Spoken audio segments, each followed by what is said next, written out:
Welcome to The Deep Dive, where we plunge into the most fascinating corners of knowledge, seeking those insights that truly reshape our understanding. Today, we're setting our sights on a modern myth, a game that didn't just break records, it fundamentally reimagined what a beloved, long-running franchise could possibly be. We're diving deep, of course, into God of War 2018. Oh, absolutely. It's truly a monumental title, isn't it? When it initially dropped, it wasn't merely a hit. It was an absolute phenomenon that captivated audiences worldwide. Just massive. Yeah, we're talking millions upon millions of copies sold globally, an astounding Metacritic score of 94, I think, and nearly every major outlet in the industry, from the most dedicated gaming publications to broader entertainment media, crowned it their coveted game of the year. Right. Critics couldn't stop raving about every aspect. The story, the meticulously crafted world design, the stunning art direction, that unforgettable musical score, the breathtaking graphics, the visceral combat, and especially the deeply nuanced characters.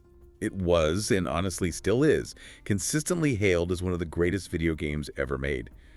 A true benchmark. That level of universal acclaim is truly something to behold. You'd think a game so unanimously praised, so thoroughly celebrated across the board would leave absolutely no room for disagreement, right? You would think so. But here's where the journey gets really interesting and frankly quite illuminating. Beneath all those well-deserved accolades, a complex reality was quietly brewing within the player community. This deep dive into our sources is going to reveal some surprising debates and underlying tensions that simmer, particularly around some of its most fundamental gameplay choices and even specific, impactful narrative decisions. It's a fascinating dichotomy to explore. And what's truly thought-provoking here is how, even in the face of such overwhelming critical and commercial success, core design philosophies and gameplay mechanics can still become points of passionate contention for the most dedicated longtime players. Right. It raises an important question for anyone interested in creative endeavors. What happens when a creative work, in this case a game, is so universally praised, yet some of its foundational design choices spark heated, sometimes even divisive discussions among its most passionate and invested audience? And how do the intricate, often invisible details of its creation, from sound engineering to camera perspective, shape that very experience, for better or for worse? This kind of tension tells us a lot about player expectations and the very nature of game design innovation. That's a crucial observation, and it sets the stage perfectly for our mission today. We're going to extract the most important nuggets of knowledge and insight from our curated stack of sources. We've pulled together an exclusive, behind-the-scenes interview with the game's acclaimed sound team, from sound effect at the comprehensive God of War 2018 video game, Wikipedia entry, detailed developmental insights from how God of War, Game of the Year 2018, was developed by Yosh B, and a truly fascinating collection of Reddit discussions, like God of War 2018 is a visually stunning game with disappointing gameplay and Kratos character analysis that really capture the diverse pulse of the player community. Quite immense sources there. Yeah, and our mission isn't just to unpack what Santa Monica Studio did. It's about delving into why these bold choices were made, exploring the painstaking craft behind them, and understanding the resulting conversations, both laudatory and critical, that ultimately shape its incredible legacy. For you, our listener, this isn't just about analyzing a game, it's about the very art of storytelling and design, the often unseen struggles and triumphs that bring a complex, interactive world to life, and, well, what it takes to reinvent a legend. Okay, let's unpack this epic tale. To truly appreciate the magnitude of God of War 2018, we first need to understand just how monumental a shift it represented from its predecessors. This wasn't merely another sequel in a successful franchise. It was a profound reimagining, a bold and calculated rebirth that reset nearly every expectation. Totally reset them. The most immediate and striking change, the one that immediately signals this new direction, was the complete transition from the familiar, sun-drenched Greek mythology setting of previous games, where Kratos raged against the Olympians, to the ancient, often bleak and snow-covered Scandinavian world of Norse mythology, primarily set in the realm of Midgard. Yeah, a huge jump. This wasn't just a geographical move, it was a deep cultural and thematic plunge into a completely different pantheon and world. You really felt that shift immediately. And you're right, it was far more than just a superficial change of scenery. This was a deep philosophical overhaul for the entire franchise, one that demanded Kratos, the iconic protagonist, be equally transformed. Creative director Cory Barlog articulated this vision so perfectly, didn't he? Comparing Kratos' radical evolution to moving from telling the story of the Hulk, that brute force, unthinking rage monster, to telling the story of Bruce Banner, the intelligent, deeply conflicted man beneath the monstrous exterior. Exactly. The old Kratos, the rage-filled god of war consumed by vengeance, had to evolve into a more nuanced, emotionally complex, and above all, father figure. That in itself was a gigantic narrative undertaking, a true gamble on player investment in a fundamentally changed character. A huge gamble. Could players buy into this new Kratos? Indeed. The entire emotional core of the game revolves around this new complex Kratos and his young son, Atreus. Their solemn journey to spread the ashes of Faye, Atreus' recently deceased mother, becomes the central emotional anchor. Throughout this perilous quest, Kratos' internal conflict is palpable, almost a character unto itself.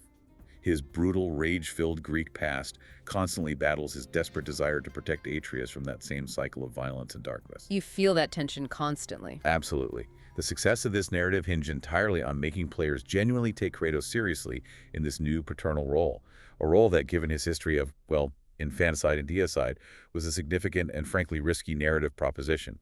They had to make you believe this broken god could be a father. And the stakes, as our sources reveal, were even higher than most players ever realized. Early in the game's protracted development cycle, there was serious, active discussion among the team about either cutting Kratos entirely from the game or, at the very least, significantly reducing Atreus' role to a minor cameo. Wow, really? Cutting Kratos? Yeah, seriously. Some team members, understandably given Kratos' past, found him annoying and genuinely felt his story had simply run its course, that there was nothing left to say. Barlog, however, recognized that Kratos was intrinsically tied to the series' identity. For better or worse, he had to fight incredibly hard, passionately arguing to keep Kratos as the central figure, but in this transformed state. So that decision really raised the stakes then? Absolutely. This internal debate, this struggle for the soul of the franchise, truly raised the stakes for the entire project, forcing the team to commit fully to this ambitious new vision of the character and what God of War could be. It was a make-or-break moment for the series, it sounds like. With a new Kratos, embodying a new philosophy, came a completely new way for him to fight and interact with the world around him. His iconic blades of chaos, those double-chained fiery weapons that had defined his combat style for so long, were largely put aside, replaced by a new signature weapon, the Leviathan axe. The axe, iconic in its own right now. Totally. This magical battle axe, infused with potent ice elemental magic, became foundational to the entire new combat system. It possessed the unique ability to be thrown at enemies and then magically recalled to Kratos' hand with a satisfying thud, much like the legendary Thor's hammer Mjolnir. This single weapon change profoundly altered the rhythm and tactics of every encounter. That axe was, as you said, an absolute game changer in every sense of the word. It fundamentally emphasized a more calculated style of combat compared to the older, more chaotic, combo-driven, hack-and-slash approach of the Greek saga. Right, less button mashing. Exactly. Suddenly, instead of simply chaining elaborate, almost rhythmic combos, players were encouraged to think. Do I throw the Leviathan axe to freeze an enemy at range, maybe stun a powerful foe, or hold onto it for a powerful close-quarters melee cleave? Do I quickly switch to the Guardian Shield for a perfectly timed parry, or use Atreus' unique arrows to distract and stun specific enemies? Lots of choices. So many. The axe became incredibly versatile, not just for combat, but also for solving environmental puzzles. You'd throw it to freeze objects, activate mechanisms, trigger explosions, or even knock down obstacles, often requiring a strategic decision-making process influenced by the more deliberate combat of games like, say, Dark Souls. This wasn't just about mashing buttons, it was about thoughtful engagement, tactical positioning, and resource management. It added layers. And this more calculated combat, this intimate focus on Kratos' actions, was further shaped by another radical departure in game design. How? The camera system. Santa Monica Studio consciously shifted from the wider, more distant camera of previous entries to an over-the-shoulder, free camera perspective. Which felt so different. Completely. Yeah. This wasn't just a minor tweak, it was a deeply ambitious move, designed as a singular, single-shot experience. This meant, remarkably, No camera cuts, no loading screens, and no fades to black between gameplay sequences and cinematic story moments. It was truly groundbreaking and unprecedented for a 3D AAA title of this scale. That single-shot camera decision was a monumental undertaking, and it certainly created a lot of internal tension, revealing the high stakes involved in pushing technological and artistic boundaries. Creative director Cory Barlog was the unwavering force behind this, driven by a desire for a more intimate and player-controlled experience. He was really passionate about it. Totally. He drew significant influence from the masterful ways Resident Evil 4 and Resident Evil 7 blended poised camera exploration with a strong, singular artistic vision. However, a significant portion of the development team, around 40%, apparently initially disagreed with this radical approach. 40%, wow. Yeah, they genuinely feared the increased work and unprecedented production challenges required to pull it off.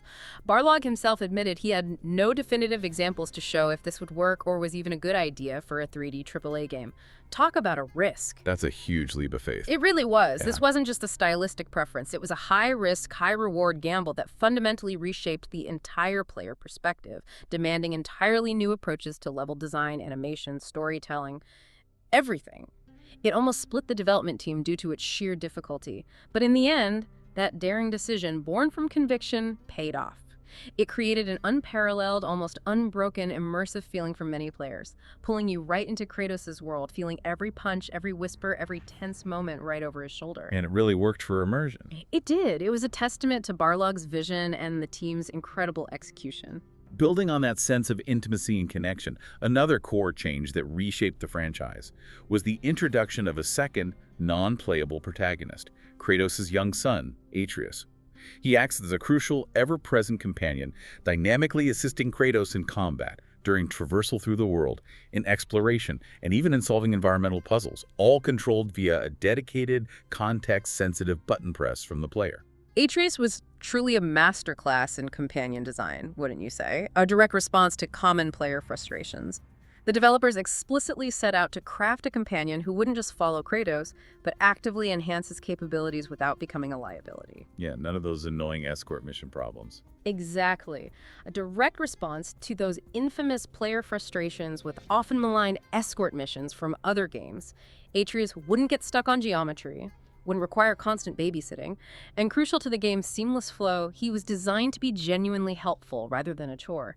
He'd strategically distract weaker enemies with his arrows, acquire new skills and armor as he grew, and even gain unique arrow types like summoning spectral wolves or that quirky squirrel Ratatosker who could retrieve health orbs. Right, Ratatosk. This wasn't just an extra character tagging along. This decision created truly significant gameplay and storytelling opportunities, fundamentally reshaping the game into that powerful, resonant father-son story that captivated so many. It elevated the entire narrative, making it deeply personal. You really feel his presence and indeed his growth throughout the entire journey. Atreus constantly calls out enemy locations, which is absolutely vital given the close-up, over-the-shoulder camera that often limits Kratos' peripheral vision. Super helpful, yeah. And his dynamic dialogue, commenting on everything from the number of enemies remaining to environmental observations to even playfully prodding his stoic father, received immense praise for its natural flow and genuine character development. Yeah. This level of realism and natural interaction points to the painstaking effort by a huge team of writers and designers in scripting countless if this then that scenarios, ensuring he always felt like a living, breathing, and crucially evolving part of the journey, not just a static helper AI. This attention to detail built a believable and endearing bond between father and son, which is fundamental to the game's success. Now let's talk about something that's often overlooked but is absolutely critical to that immersive feeling, that sense of a vast living world: sound. The sound team for God of War 2018, led by the incredibly talented Mike Niederqual at PlayStation, faced some truly immense challenges in making this huge, mythic world feel huge, in conveying a sense of monumental scale in every encounter. Oh, sound is so key. It really is. They had to create distinct sonic profiles and a profound sense of scale for every enemy, ensuring, for instance, that a minor, common monster didn't sound nearly as massive or intimidating as the towering, world-shaking bosses. This is where the unseen details, the meticulous craft of audio design, truly shines and amplifies the player's experience, really raising the stakes in every combat encounter. What's truly fascinating here is the sophisticated strategy they employed, for achieving this profound sense of scale. They didn't just simply increase volume for larger creatures. Instead, they utilized a complex system based on channel count, precise sound emitter placement, and a carefully modulated audible radius. Okay, break that down. So for instance, smaller humanoid characters like the basic Draugr typically use mono sounds with a single emitter located, say, at their head. Crucially, these sounds will quickly collapse to mono with distance, subtly but effectively diminishing their perceived size and presence in the mix as they move further away. This helps you, the player, subconsciously differentiate threats based on sound alone. Gotcha. Little guy sounds smaller, farther away. Makes sense. Exactly. But for the truly imposing creatures, the behemoths that would make Kratos look small, like the towering trolls, they pulled out every stop in their sonic arsenal. They utilized a much greater number of sound emitters, placing them strategically on different parts of the creature. The head, the feet, the torso, the hands. All over the place. Right.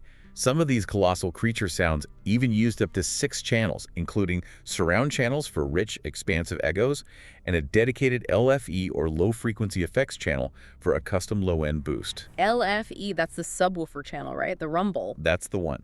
Think of LFE as that deep, guttural, chest-rumbling bass you feel during a massive movie explosion or a thunderclap. It's designed to give the trolls footsteps and attacks a truly earth-shaking physical presence. This deliberate use of multiple channels, precise placement, and low-frequency enhancement inherently makes the sound more noticeable, more all-encompassing, and crucially, perceived as far larger. It creates a visceral sensation. So you feel the size, not just hear it. Precisely. The attention to detail extended even to creatures with similar aesthetic profiles, requiring distinct sonic identities. Take the difference between the common wolves and the far more formidable wolvers, for example. Even the basic wolves in the game are quite large, often bigger than Kratos himself, who is, a substantial being. Yeah, he's not small. Not at all. Yet the wolvers, being more humanoid, bipedal, and even more gargantuan, needed distinct sound profiles that communicated their increased threat and ferocity. The team ingeniously leveraged human vocal performances as a base for the wolvers, then heavily processed and incorporated far more low-end frequencies into their design, making them feel slightly more intimidating and distinct in the mix, elevating them beyond a simple canine threat.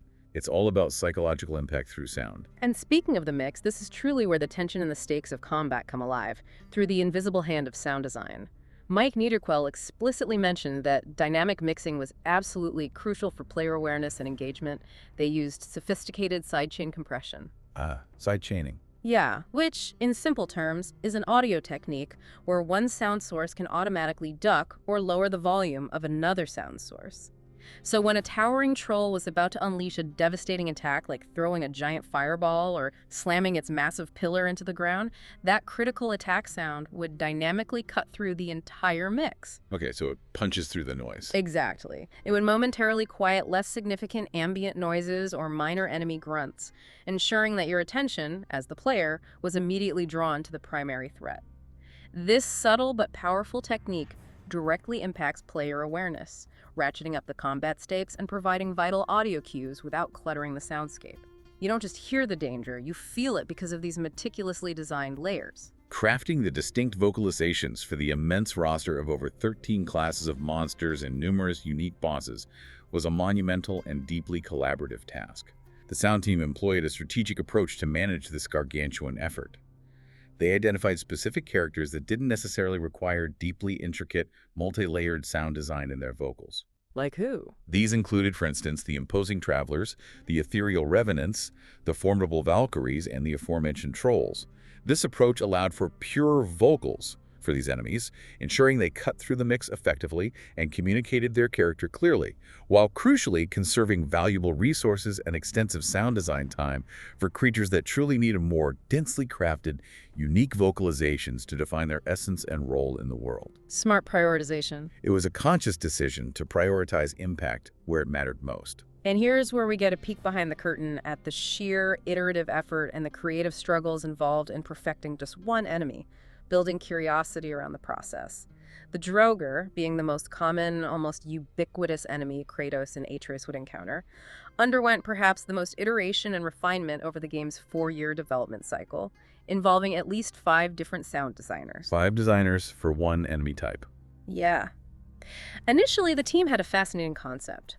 They wanted no vocalizations for the Draugr, rationalizing that these lava-forged creatures, risen from the Earth's core, would have had their vocal cords utterly destroyed. Kind of cool, right? Very cool concept, but tricky to pull off sonically, I imagine. Exactly. And that initial idea, while conceptually intriguing, proved challenging to sell sonically without any actual vocal cues. Eventually, after much experimentation, they received approval to incorporate some form of vocalizations. Mike Niederquell, the sound design lead, began by using his own voice, heavily processed, combined with fire sounds to convey the internal heat and molten core of these creatures. Using his own voice. Huh? Yeah.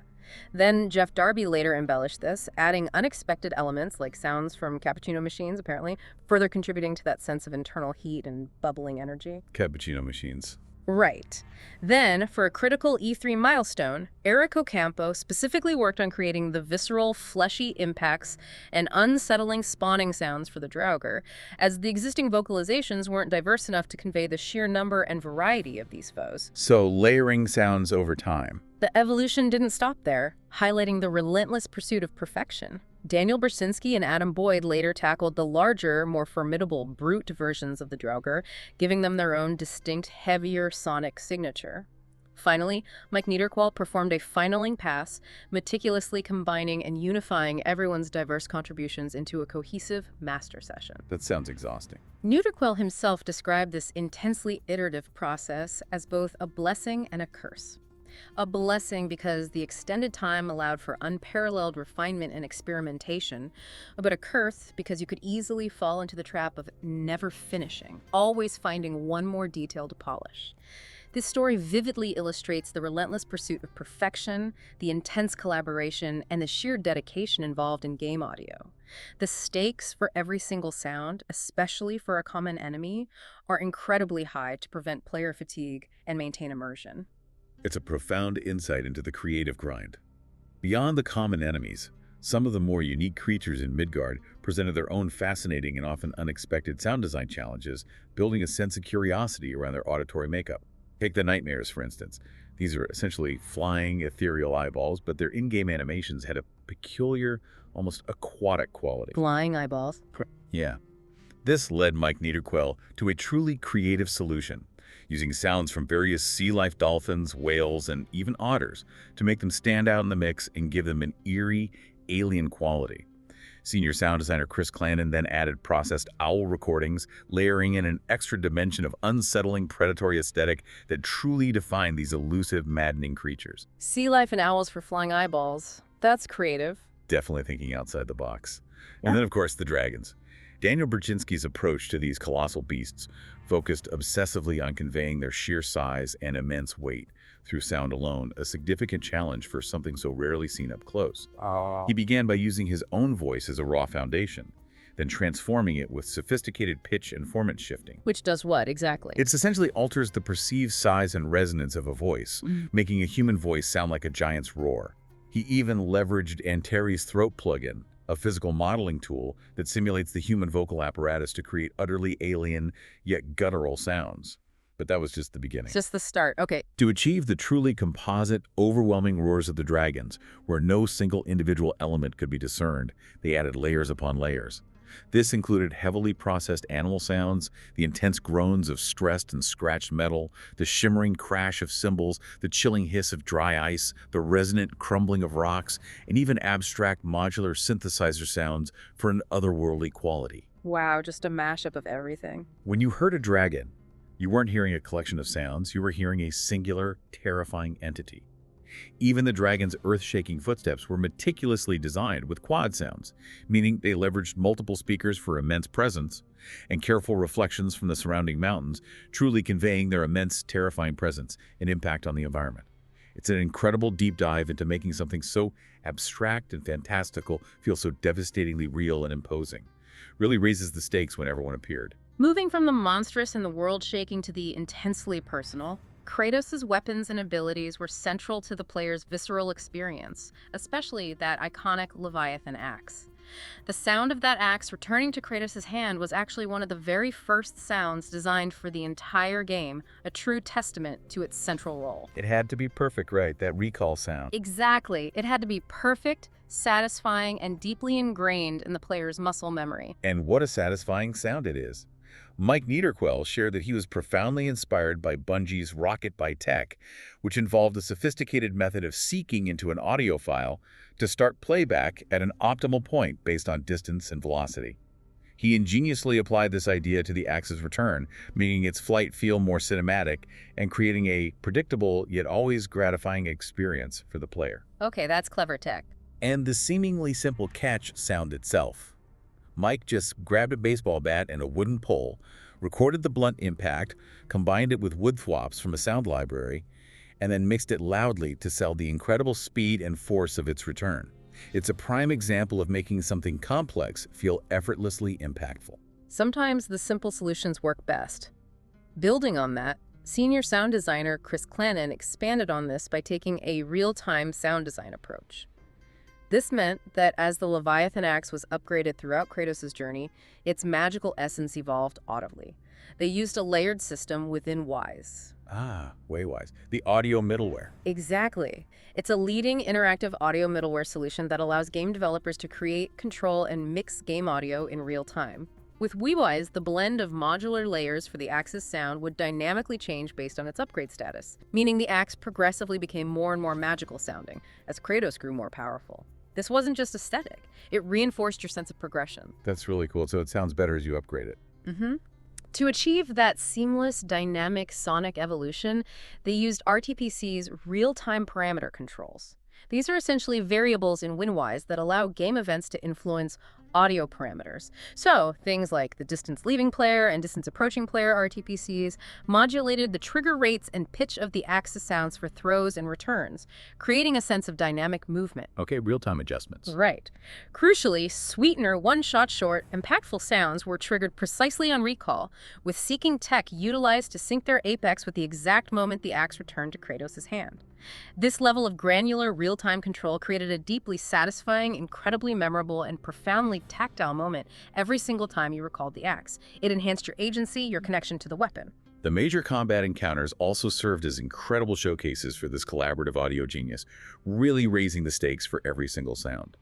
The very first fight with Baldur, where the environment gets completely wrecked around Kratos and Atreus, was a massive joint effort involving Mike Niederquell, Chris Clannon, who specifically designed the incredible sounds for the destructible trees and environmental elements, Nassim Kassi, Mike Maxim, and Daniel Berchinski. That fight was insane. Totally. The ability to iterate multiple times on early prototypes allowed them to refine every single crunch, crack, and impact, ensuring every broken rock felt impactful. And in the final climactic Baldur fight, where dialogue intelligibility was absolutely paramount amidst the intense chaos, sidechain compression again proved critical for dynamically managing the mix and ensuring that the narrative clarity of the characters' exchanges wasn't lost in the heat of battle. Yeah, you needed to hear what they were saying there. Sound-serving story. Exactly. Even the formidable Valkyries evolved audibly throughout development, demonstrating that creative adaptation is key. Initial design concepts for Sigrun, the Queen of the Valkyries, had her wings sounding blade-like, with metallic, almost chime-like sounds, conveying a hard, sharp aesthetic. Okay. But as the character's visual and thematic design evolved to feel lighter, more ethereal, and feather-like, an external studio, Formosa Interactive, took over the wing's sound design, crafting a completely new sonic profile that perfectly adapted to this revised aesthetic. This constant adaptation, this willingness to refine and rethink in the face of evolving design, underscores the dynamic and fluid nature of game development. Nothing's truly finished until the very end. And behind all this incredible sonic mastery and the seamless player experience was a robust technical backbone, an infrastructure that allowed these complex ideas to actually come to life. Raul Sanchez, another key member of the audio team, detailed their modular technical approach for sounds. They use start, loop, and release samples. Standard practice, but crucial. Right, which allow for a sound to begin, play continuously for any duration, and then have a distinct ending. This modularity was crucial for accommodating the inevitable timing changes and dynamic nature of in-game events. Furthermore, intricately scripted tags and events were meticulously hooked up to animations and combat interactions, ensuring that every swing, every impact, every magical burst was perfectly synced with its corresponding audio. Beyond audio, the developers leveraged a suite of industry-standard tools for the broader game development. ZBrush was used for sculpting incredibly high-resolution 3D models and intricate textures, allowing for the stunning fidelity seen in characters and environments. ZBrush is amazing for detail. Oh yeah, Photoshop was the go-to for 2D assets and texture work. For collaborative asset management, they relied on Perforce, a version control system essential for large teams to work simultaneously on millions of files without conflict. The game itself ran on the proprietary Kinetica engine, which notably incorporated Havok physics for realistic object interactions and environmental destruction, making the world feel tangible and reactive. Havok, yeah, that makes things break nicely. And a brand new rendering engine was developed to deliver those high-quality graphics, dynamic lighting, volumetric lighting, think rays of light streaming through trees, and HDR, high dynamic range, for truly vibrant visuals. Crucially, a specialized Kratos rig was developed, enabling incredibly fluid, realistic animations and nuanced facial expressions, which were absolutely essential for conveying Kratos' emotional journey and his subtle internal conflicts. The technical challenges associated with this level of ambition were immense, constantly raising the stakes for the entire development team. A major one, as our sources highlight, was the optimization of the entire game to run smoothly and consistently on the PlayStation 4, the target console, throughout its 5 years of development. 5 years on PS4 tech, yeah, that's tough. Extremely tough. Ensuring that all this cutting-edge technology, the single-shot camera, the dynamic lighting, the high-fidelity models, the intricate physics, translated into a seamless, high-performance player experience without sacrificing visual quality or frame rate was a monumental undertaking. It was a constant battle against performance bottlenecks, demanding ingenious solutions from the engineering and design teams, truly pushing the limits of the hardware. It must have been a nightmare sometimes. I can only imagine. So, we've explored the grand narrative shifts for Kratos, the meticulously crafted audio design that brought Midgard to life, and the underlying technical wizardry. But the true pulse of any game, what keeps players coming back, often lies in its moment-to-moment gameplay. And this is precisely where God of War 2018, despite its near-universal critical adoration, sparked some of its most passionate and frankly fascinating debates within the player community. Let's delve into that single-shot vision, a design choice that was truly daring, but not without its controversies. That decision, to play the entire game in a single, unbroken shot, without a single camera cut, loading screen, or fade to black between gameplay and narrative cutscenes, was an audacious, perhaps even foolhardy risk. Creative director Cory Barlog was the unwavering driving force behind it, firmly believing it would create a more intimate and player-controlled experience, immersing the player deeply in Kratos' perspective. He was really committed to it. Absolutely. He drew heavy influence from how Resident Evil 4 and later Resident Evil 7 masterfully blended poised camera exploration with a strong, singular artistic vision, but those were often more contained experiences. This was an unprecedented scale for this type of camera. And this choice, as we noted earlier, came with incredibly high stakes, creating palpable tension within the development team itself. A significant portion, around 40% of the entire team, initially disagreed, fearing the increased work and unprecedented production demands required to pull off such a feat. That's a lot of internal pushback. It really is. Barlog himself openly admitted he had no prior examples to show if this would even work or was a good idea for a 3D AAA game of this scope, highlighting the sheer, uncharted territory they were venturing into. This wasn't just a simple stylistic preference, it was a high-risk, high-reward gamble that fundamentally reshaped the entire player perspective. The close camera, for instance, necessitated cutting many traditional God of War elements. No jumping, no swimming, and a significant reduction in instant death platforming challenges. These changes were a direct consequence of prioritizing the new, more grounded, and intimate focus over the established mechanics. It pushed the franchise in a bold new direction, but also forced certain sacrifices. But this new intimate camera perspective and narrative philosophy also demanded a complete overhaul of the combat system. It consciously moved away from the traditional frenetic hack-and-slash style of previous entries, where Kratos would clear entire rooms of enemies with sweeping, wide-angle combos. Yeah, totally different feel. Instead, the Leviathan axe, with its unique throw-and-recall mechanics and elemental properties, encouraged a much more calculated style of combat, a more deliberate tactical approach rather than zoomed-out, button-mashing encounters. Reviewers, like Joe Juba, largely praised the axe as a well-balanced and entertaining tool of destruction, noting how the combat gradually unfolded, encouraging players to alternate between weapons, leverage Kratos' formidable strength, and strategically utilize Atreus' arrows and various skills. It was presented as this sophisticated system that rewarded thoughtful play. But here's where we get into some truly meaningful conversations and divergent views from the community, especially when we dive into those candid Reddit discussions. While critics overwhelmingly lauded the combat, many players, particularly longtime fans of the series, had some surprisingly strong critiques. The Reddit deep dives, always interesting. Always. Some Reddit users found the close quarters melee fighting to be a chore and a visual mess, complaining that the combos, while present, didn't feel as gratifying or impactful as those in older games.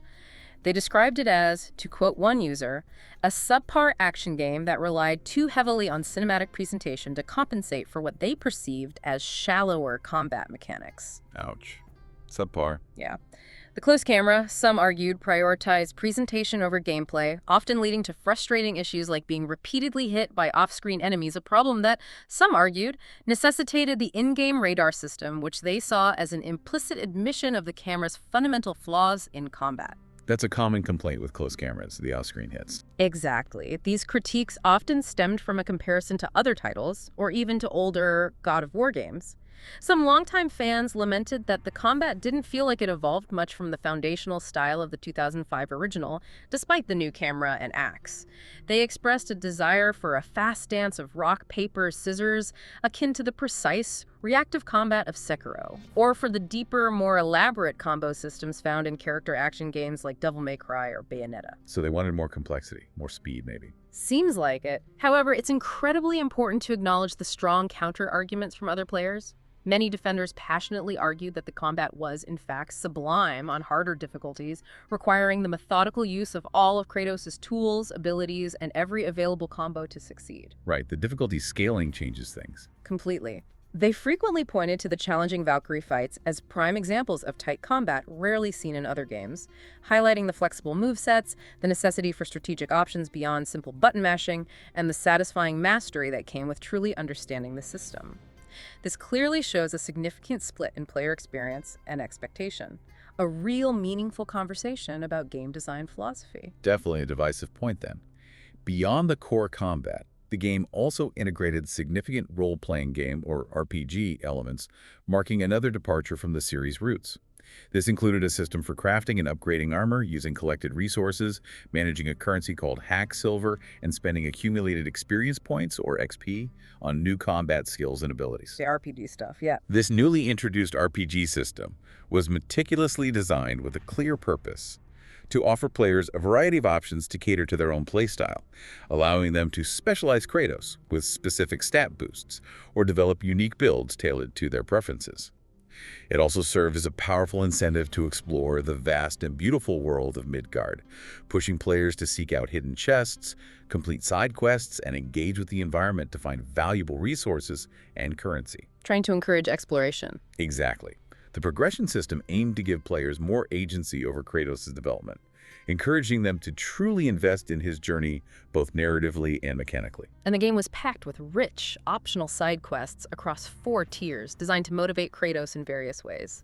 These ranged from the Holder brothers, Brock and Sindri, to delightfully grumpy dwarven blacksmiths who provided opportunities to craft and upgrade powerful gear. Love those guys. They were great. To encounters with wayward spirits that presented Kratos with chances to teach Atreus important life lessons and impart his hard-won wisdom, often through grudging but poignant advice. These quests were not just busy work. They were designed to flesh out the world, provide lore, and deepen the father-son bond. But again, these design choices, particularly the RPG elements, led to some really interesting and at times tense feedback from the community. Another layer of player expectation versus developer intent. That's absolutely right. On those Reddit threads, the reception to the RPG elements was notably mixed, fostering a lot of meaningful conversation. Some players found them disappointing and half-baked, criticizing the confusing array of crafting materials, the lack of clear explanation for their purpose, and what they perceived as the shallow implementation. Felt tacked on to some people. Yeah, that sentiment came up. Others went further, calling it a lazy route for progression, pointing to brain-dead platforming segments that felt like padding, and heavily criticizing enemies being level-gated. This meant that certain enemies or areas were effectively off-limits until Kratos reached a specific power level, which many felt forced grinding rather than encouraging diverse strategies against varied foes. This led some to feel that the game leaned more towards being a bloated movie with a balloon budget than making a truly great game, arguing that the RPG elements felt tacked on rather than organically integrated. That's harsh, but I see the point about level gating.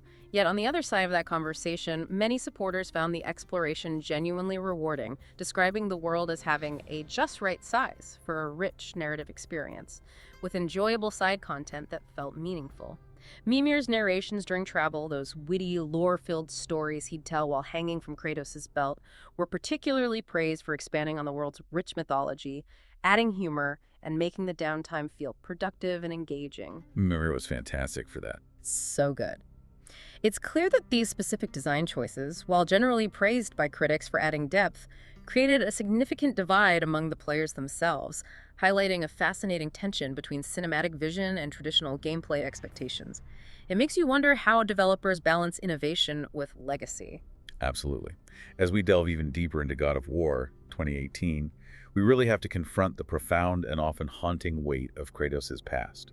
He lives in Midgard, a stark contrast to his origins, having long ago defeated the Olympian gods, as chronicled in God of War 3, leaving a trail of destruction in his wake. But his true past, his inherent divine nature, his godhood, and the horrific, unspeakable events he committed in his rage, is a carefully guarded secret he keeps from his young son, Atreus. The secret acts as a constant undercurrent of tension throughout their journey. That weight is always there. Always. This deeply buried past is the very foundation of Kratos' character arc in this new Norse saga, raising the emotional stakes significantly. His struggle is explicitly defined by his efforts to break a cycle of violence, a generational curse that has plagued him and his family for centuries. He is desperately trying to learn to control his primal rage, to temper his instincts, and to genuinely be better than his past self, not just for his own sake, but primarily for Atreus. Trying to break the cycle. Exactly. Creative director Cory Barlog himself has openly stated that the birth of his own son profoundly influenced this thematic shift, bringing a deeply personal resonance and authenticity to Kratos' journey from destroyer to reluctant father. It's a story rooted in universal parental fears and hopes. And the game masterfully doesn't let you, or Kratos, forget his history. The past is a persistent ghost haunting him, creating moments of intense internal tension. Kratos is literally plagued by spectral visions of Athena and Zeus when he's reluctantly forced to retrieve the Blades of Chaos, reminding him of the terrible price of his previous path. Those moments hit hard. They really do. And then there's that chilling reveal in the Jotunheim mural, which depicts the giant's prophecy, showing Kratos' future death in Atreus' arms, a moment Kratos deliberately chooses to ignore, even covering the mural. This is a powerful, poignant moment that highlights his desperate desire to forge a different path for himself and his son, directly challenging what has been foretold, demonstrating his stubborn will to change fate. The emotional stakes for him, and for you witnessing his internal battle, couldn't be higher. One of the most significant narrative choices in the game, and one that has sparked considerable debate and meaningful conversation among fans, revolves around Kratos' deliberate decision not to fully reveal the gory details of his previous family to Atreus. While Kratos eventually shares his godhood with his son and even tells him about his brother Deimos, he pointedly never explicitly recounts the full, horrific details of his first wife, Lysandra, and his daughter Calliope, whom he accidentally killed in a rage-fueled frenzy while serving Ares, believing he was slaying an illusion. Yeah, the Calliope story, that's a big one. And this specific narrative choice generated a truly vibrant, multifaceted discussion among the fans, especially when we look at those Reddit insights. Some players expressed genuine disappointment that the shock and drama of such a profound, traumatic reveal was withheld from Atreus on screen, feeling it was a missed opportunity for a powerful, cathartic, emotional beat between father and son. They wanted that scene, basically. Exactly. There was a strong desire from some quarters to witness Atreus' raw, immediate reaction to the full depth of his father's unimaginable trauma and the horrific deeds he committed. They wanted that confrontation, that moment of truth.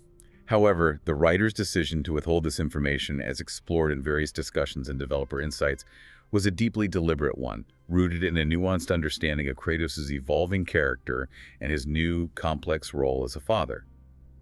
Firstly, and crucially, Kratos carries a deep-seated, profound fear that Atreus would utterly hate him for his past actions. Understandable fear. Totally. This fear is not just implied. It's explicitly shown, for instance, in the Norns mission in Ragnarok, where Kratos openly worries that Odin might have already shared the terrible truth with his son. It's a fundamental insecurity for Kratos, one that shapes his every interaction with Atreus. Additionally, Atreus, despite his young age and his often impulsive nature, displays a surprising level of empathy and discretion. While he clearly understands that Kratos finds his past incredibly painful, he never pressed for details on screen. He chose not to badger his father, perhaps sensing the immense weight of the topic. Giving him space. Right. This, in turn, allowed Kratos to consciously avoid what writers often call trauma dumping or guilt-tripping his child. He doesn't want to burden his teenage son with the full, devastating weight of his profound anxiety, shame, and regret, actively preventing Atreus from becoming his therapist or feeling immense guilt over making his father upset. It's an act of protection, albeit one that involves a significant withholding of truth. Kratos, in his new role, is trying to shield Atreus from the same darkness that consumed him. Moreover, the narrative strategically uses flashbacks to Faye, Atreus' mother, to emphasize a key thematic point for Kratos. That Atreus represents Kratos' future, a chance for redemption, not simply a continuation of his past. Faye's implicit message to Kratos is that he has to be better for Atreus. Focus on the future, not the past. Precisely.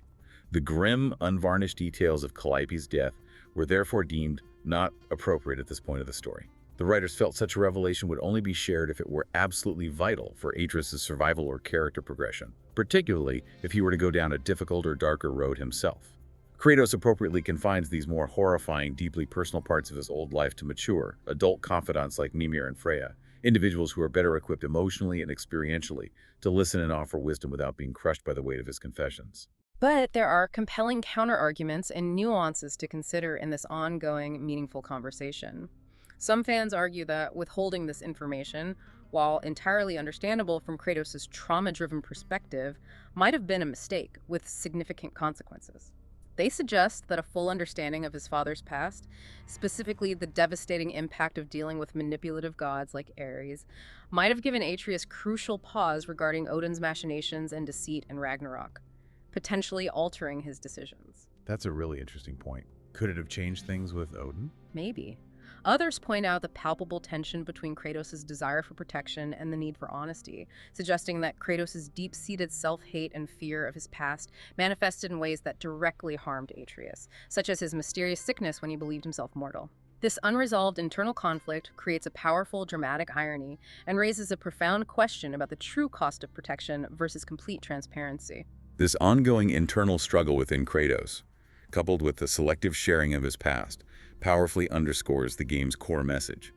Kratos and Atreus must consciously strive not to repeat the devastating mistakes of their mythological predecessors. This narrative decision elevates the personal stakes beyond simple plot points, focusing intensely on themes of character redemption, breaking generational curses, and the profound difficulty of escaping one's own history. It's a huge shift for the series. Massive. The God of War series, in its bold new form, transforms dramatically from a tale of singular, vengeful destruction to one of attempted redemption, exploring the complex, often messy dynamics of a father and son trying to build a new life and forge a better future in the shadow of immense personal and mythological history. It's a profound shift that resonated with millions. We've journeyed through the 9 realms of Midgard, delving into the unparalleled critical and commercial success of God of War 2018. We've seen how Santa Monica Studio bravely reimagined Kratos' narrative, crafting a deeply personal story of fatherhood and redemption, one driven by internal conflict and external peril. A remarkable transformation. Truly. We've explored how their groundbreaking sound design brought an immense, living, breathing world to life, from the smallest Draugr grunt to the earth-shaking roar of a dragon. And we've examined the daring, immersive, single-shot camera that further cemented its unique identity, pulling us intimately into Kratos' transformed world. And through it all, we've explored the dynamic tension that emerged between the game's undeniable universal critical acclaim and the varied, often contrasting expectations of the passionate player community, particularly around fundamental gameplay choices like the reinvented combat system and the narrative's carefully selective revelations of Kratos' past. Right, that contrast is key. It really is. It's clear this game resonated so powerfully and sparked such rich discussion precisely because it dared to reinvent itself so thoroughly, taking calculated risks that delivered an unforgettable, deeply immersive experience for many, while also creating fertile ground for passionate debate and critical analysis for others. That's the mark of truly impactful art, isn't it? I think so. What an incredible journey we've taken together. And as the credits metaphorically roll on this deep dive, Mimir's chilling warning from the game echoes. Baldur's death has prematurely triggered Fimbulwinter, the long winter, bringing Ragnarok, the twilight of the gods, sooner than prophesized. Atreus' subsequent vision of Thor's arrival on their doorstep raises the stakes significantly, profoundly impacting their fragile future. We've seen Kratos' deep, pervasive fear of Atreus becoming like his father, and the careful, deliberate decision to withhold the darkest, most traumatic parts of his past, consciously choosing to avoid what he perceives as trauma dumping on his son. Setting up the future conflict. Exactly. So for you, our listener, here's a provocative thought to carry with you beyond this deep dive. Considering the looming Ragnarok, the weight of prophecy, and the complex path Atreus might ultimately take as Loki, will Kratos' choice to guard his deepest trauma, to shield his son from the full, brutal truth ultimately protect Atreus, or will the very weight of that unspoken past become a critical vulnerability in the desperate fight for their future? What does it truly mean for a hero and a father to fully confront their past for the sake of their future, and, well, when is protection a disservice? Thank you for joining us on the Deep Dive.